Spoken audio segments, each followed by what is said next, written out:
Semangat membara, tiada henti berapi di dalam jiwa. Ku simpan harapan yang sejati, langkah pasti tak tergoyahkan.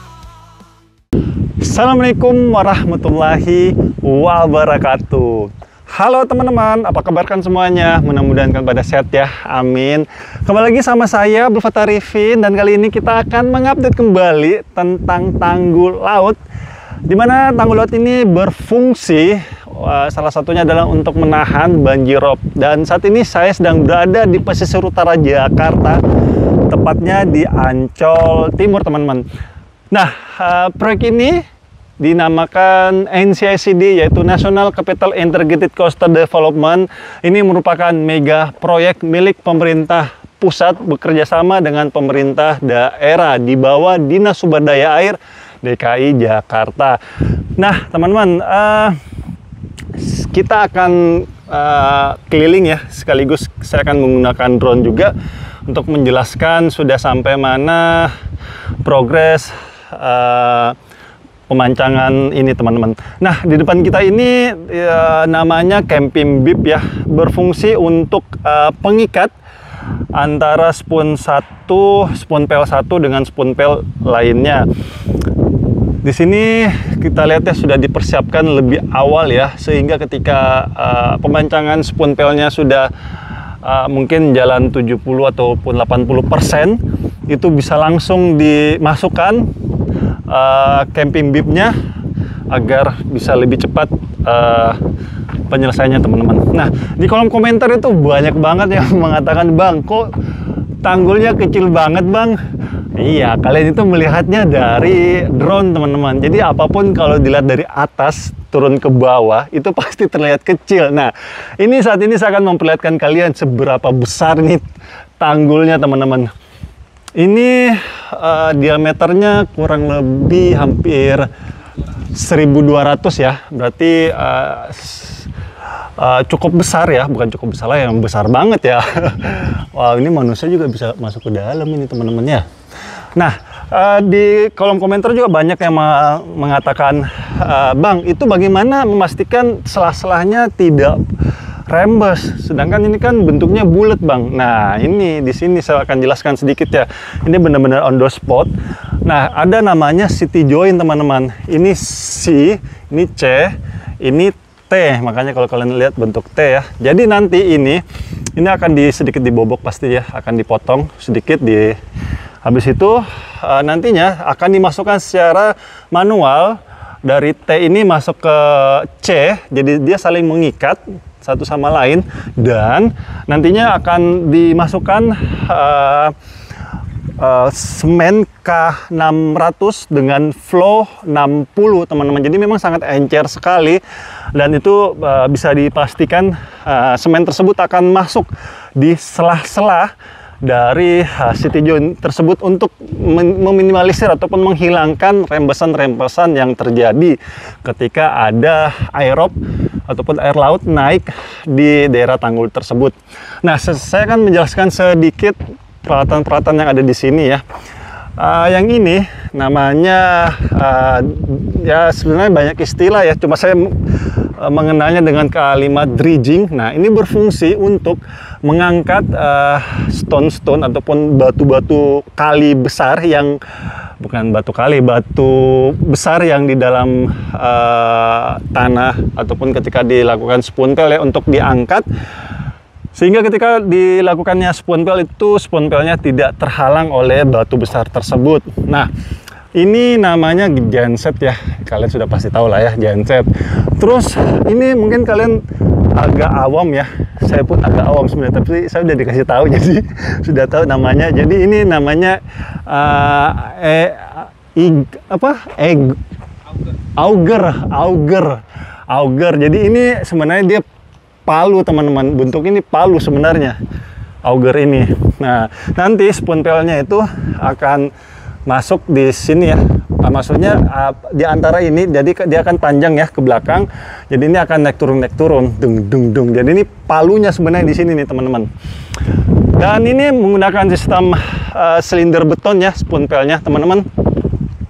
Nah, ada kren. Nah, ini kren ini berfungsi untuk ketika ada loading spoon pail.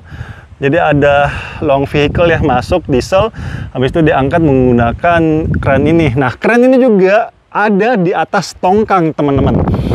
Jadi spoon pail yang ada di sekitar sini itu akan di loading menggunakan tongkang, habis itu akan ditarik menggunakan takbut menuju ke TKP, teman-teman. Nah, di sebelah kanan kita ini ada namanya excavator crawler ataupun excavator sendok untuk merapikan tempat proyek yang dibutuhkan. Nah, NCSD ini, teman-teman, terbagi atas dua tupoksi ya, pemerintah pusat maupun pemerintah daerah. Nah, target penanggulan di Jakarta itu sejauh kurang lebih 46 km dan saat ini sudah dilakukan penanggulan kurang lebih 12 sampai 13 km ya. Nah, untuk Dinas Sumber Daya Air DKI Jakarta itu mendapatkan 6 tupoksi, yaitu yang pertama adalah Kali Blencong, yang kedua adalah Kamal Muara, yang ketiga adalah Sunda Kelapa, yang keempat adalah Nizam Zahman Timur, yang kelima adalah Muara Angke, dan yang keenam adalah Pantai Mutiara. Nah, saat ini posisi kita ada di Ancol ya. Ancol ini terbagi atas dua lagi nih, teman-teman. Ada Ancol Barat dan Ancol Timur nih. Nah, kalau di Ancol Barat itu ada di sebelah sana ya, dan sebelah sana juga saat ini sedang dilakukan penanggulan. Nah, di sebelah kanan kita ini adalah Ancol Timur, teman-teman, dan saat ini juga sedang dilakukan upaya-upaya untuk meminimalisir ataupun menghilangkan banjir rob ataupun air laut yang naik agar tidak masuk ke daratan. Saat ini pukul 2:30 ya, dan ini lagi menyala-menyalanya saya nge-vlog di sini ya. Wow, panas sekali pinggir pantai, tapi nyaman, teman-teman, karena ada hembusan angin dan suara-suara ombak ya. Nah, di sana kalau kita lihat ya, mungkin kalian juga akan menyampaikan bahwa Bang, kan sudah ada tent rapot Bang di sebelah kanan Bang. Nah, tent rapot ini sebenarnya berfungsi untuk memecah ombak, teman-teman. Dan juga pasti mungkin dari pemerintah kita melihatnya biar lebih maksimal dalam apa ya, menghalau air laut itu, maka dibuatkanlah tanggul laut ini, teman-teman. Nah, di kolom komentar juga banyak menanyakan, Bang, itu kenapa ya tidak menggunakan pohon mangrove untuk meminimalisir air rob? Nah, di sini, teman-teman, mitigasinya ataupun analisisnya dari awal ini sebenarnya laut, teman-temannya. Nah, sedangkan kalau mangrove itu membutuhkan median tanah. Jadi rata-rata yang ditanamin mangrove itu adalah berbentuk pantai.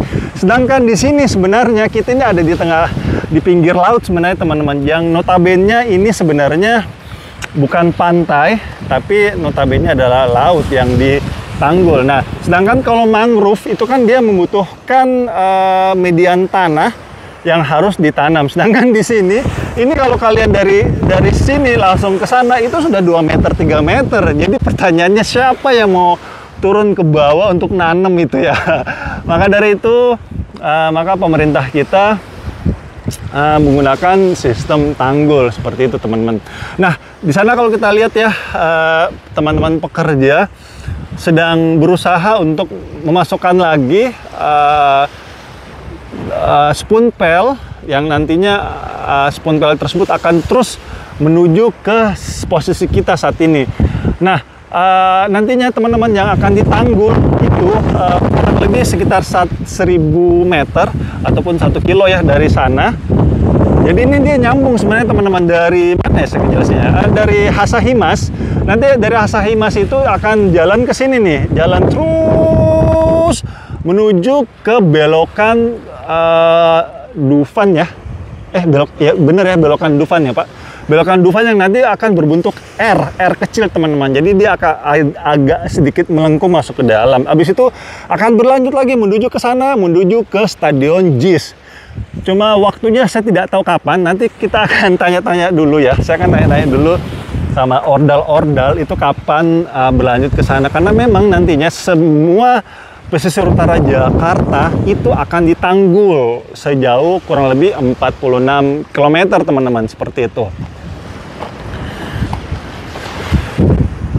Apalagi ya saya mau jelasin, oh ya, kalian juga mungkin akan menanyakan, Bang, antara Spoonpel ini dengan daratan ini apakah akan diuruk ataupun ditimbun? Yes, jawabannya akan ditimbun teman-teman. Salah satu contohnya mungkin kalian bisa lihat di Pantai Mutiara. Pantai Mutiara itu sudah selesai ya, itu juga topoksinya pemerintah daerah. Itu tanggul sisi kanan menuju ke sisi kiri itu diuruk sehingga menambah kekuatan dari tanggul tersebut. Jadi ketika ada hempasan ombak yang besar, insya Allah mudah-mudahan dengan diuruknya sela-sela dari tanggul tersebut tidak akan mengalami pergeseran seperti itu teman-teman. Dan saat ini progresnya tanggul yang sudah berhasil ditancapkan ya di sini sekitar 1122 spoonpel yang sudah ditanam, kurang lebih seperti itu teman-teman. Nah, mungkin kalian juga akan menanyakan, Bang, itu balok camping bibnya gimana Bang cara pasangnya Bang? Jadi nanti teman-teman di atas paling topnya dari spoonpel tersebut itu akan dibobok secara manual. Nanti setelah dibobok sudah dihancurkan, nanti akan masuk camping bib yang di awal video tadi ya kalian lihat, itu camping bibnya itu akan dimasukkan di sela-sela tersebut. Habis itu akan dirangkai sedemikian rupa, rough foundation akan dirangkai sedemikian rupa. Habis itu akan masuk namanya coran. Jadi nanti spoonpel satu dengan spoonpel yang lainnya akan saling mengikat. Nah, mungkin timbul lagi pertanyaan, Bang, ini netizen nih banyak yang nanyakan nih, Bang, itu kenapa dihancurkan secara manual Bang, tidak menggunakan alat jackhammer yang biasanya untuk menghancurkan aspal? Nah teman-teman, nih ya saya lihatkan kalian secara dekat nih ya, kenapa itu dihancurkan secara manual. Nah ini dia sebenarnya jawabannya teman-teman. Ini ya, ini kan apa namanya, selah satu dengan selah. Jadi ini kan hanya tipis ya teman-teman ya. Maksudnya jaraknya itu tidak seperti jalan raya. Jalan raya kan space-nya ada, apa maksudnya space buat ngeboboknya itu kan luas ya. Sedangkan ini kan dia gimana nih, sejengkal lebih ya. Jadi takutnya kalau pas lagi dibobok terus dia meleset, bahaya ya, bisa nyemplung itu jackhammernya sama orang-orangnya. Makanya dari itu dihancurkan secara manual sehingga bisa lebih safety pastinya, karena safety first itu yang akan diutamakannya. Oke, sudah kejawab semua ya pertanyaan-pertanyaan kalian di kolom komentar, banyak sekali menanyakan.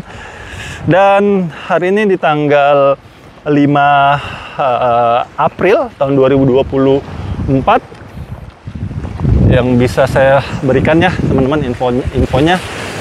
Oke, dan ini adalah bukti nyata bahwa pemerintah kita di bawah Dinas Sumber Daya Air DKI Jakarta hadir di masyarakat untuk menyelesaikan lagi permasalahan banjir. Karena memang di Jakarta itu kan ada 3 ya permasalahan banjir. Yang pertama adalah air kiriman dari Puncak Bogor.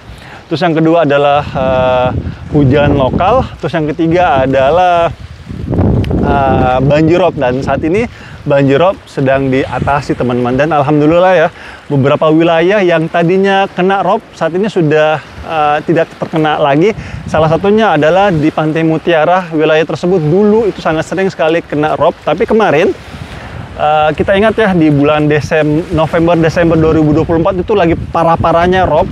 Tapi alhamdulillah di sana itu sudah tidak terjadi rob lagi, tidak terjadi banjirop. Air rob ya, tapi banjirop sudah tidak ada lagi. Mudah-mudahan di daerah sini juga sama ya. Setelah diselesaikannya pembangunan ini, mudah-mudahan banjiropnya tidak ada lagi. Oke, itu aja mungkin teman-teman yang saya bisa berikan ya, update terkini. Dan saya minta maaf jika selama jalan-jalan tempat ini mungkin ada salah-salah kata ataupun salah-salah review. Saya hanyalah manusia biasa yang tidak luput dari kata salah ataupun hilaf. Dan terima kasih untuk Dinas Sumber Daya Air DKI Jakarta yang terus berusaha untuk menurunkan ataupun menghilangkan banjir-banjir di Jakarta. Sesuai dengan lapisan video yang saya berikan ke kalian ini adalah lapisan gambar resmi dari BMKG, dari Badan Penanggulangan Bencana Daerah, dari Bappenas, bahwa tingkat banjir di Jakarta terus mengalami penurunan. Dan ini adalah bukti nyata bahwa Dinas Sumber Daya Air DKI Jakarta bekerja dengan serius untuk kemaslahatan rakyatnya di Jakarta. Itu aja ya teman-teman. Itu aja mungkin yang saya bisa berikan. Akhir kalam, saya Abdul Fattah Arifin dari NCSID untuk proyek Dinas Sumber Daya Air DKI Jakarta di Ancol Barat. Mohon undur diri. Assalamualaikum warahmatullahi wabarakatuh. Indonesia maju.